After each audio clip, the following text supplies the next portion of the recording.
Selamat mendengarkan podcast ini. Bapak Ibu yang dikasihi oleh Tuhan Yesus Kristus, tema renungan hari ini adalah tidak berharga. Tidak berlebihan kalau kita mengingatkan diri kita sendiri betapa jahatnya iblis atau setan itu melampaui yang kita duga dan pikirkan. Dia adalah kejahatan itu sendiri, kejahatan puncak, kejahatan klimaks, kejahatan absolut. Dan tentu kebalikannya adalah Allah yang maha baik, yang kebaikannya tidak terduga, melampaui yang kita duga dan pikirkan. Berbicara mengenai iblis atau setan yang jahat itu, kita dapat menghubungkannya dengan sikap dari oknum ini yang tidak menghargai manusia. Setan atau iblis tidak menghargai manusia, tidak memandang manusia sebagai berharga. Ini kebalikan dengan Allah yang memandang manusia sebagai makhluk yang berharga di matanya. Iblis tidak memandang manusia sebagai makhluk yang berharga karena iblis berusaha untuk membinasakan. Membinasakan artinya membuat hidup manusia menjadi tidak bernilai. Bicara mengenai hidup kekal, sebenarnya bukan hanya bermaksud mau menunjukkan hidup terus-menerus secara waktu nanti atau mengenai panjangnya hidup, melainkan dalamnya atau kualitas hidup itu. Hidup kekal artinya hidup yang berkualitas atau bermutu, dan itu dimulai dari sekarang, bukan nanti.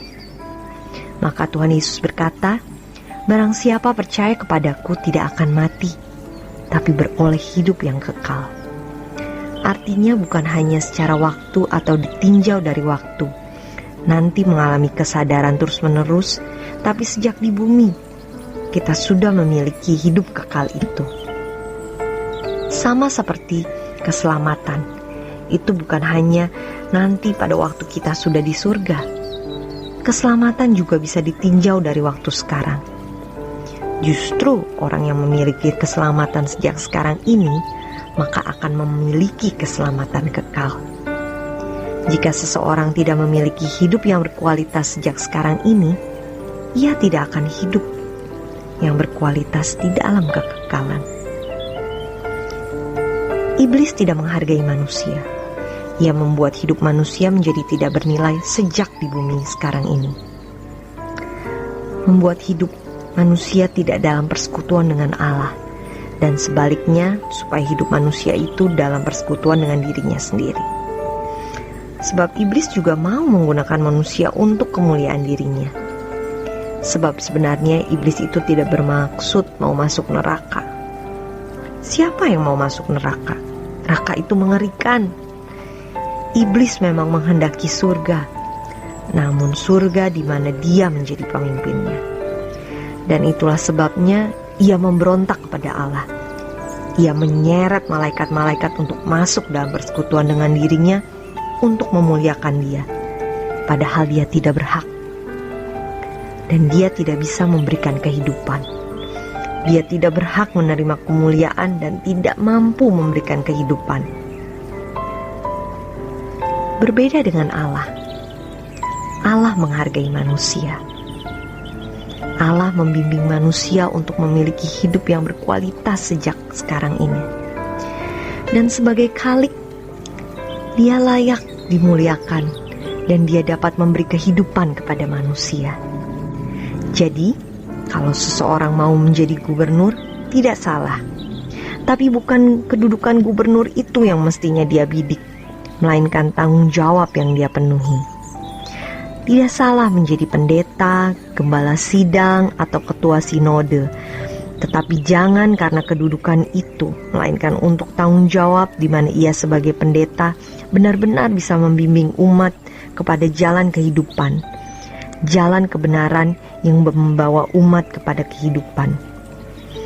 Dunia sudah begitu rusak, sehingga orang masuk sekolah teologi, memikul gelar, dan ia memiliki kehormatan dari gelar itu, lalu ingin menjadi gembala, ketua wilayah, ketua provinsi, atau ketua sinode. Ini adalah karakter dan gairah Lucifer. Dalam kegiatan-kegiatan yang nirlaba, organisasi yayasan, juga di gelanggang politik, kita melihat hal itu.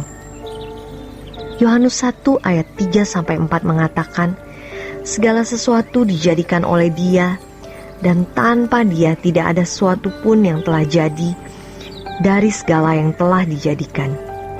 Dia adalah the owner, Dia pemiliknya. Dalam Dia ada hidup, dan hidup itu adalah terang manusia. Terang, kalau bagi orang Yahudi sebenarnya lambang kebahagiaan. Jadi di dalam kitab Mazmur kita menemukan kalimat, The Lord is my light. Tuhan adalah terangku. Itu sama dengan Tuhan adalah kebahagiaanku. Dalam Dia ada hidup, hidup itu terang, bisa memberi kebahagiaan. Kalau iblis, dia mau dimuliakan, namun dia tidak bisa memberi kehidupan, malah dia merampas kebahagiaan.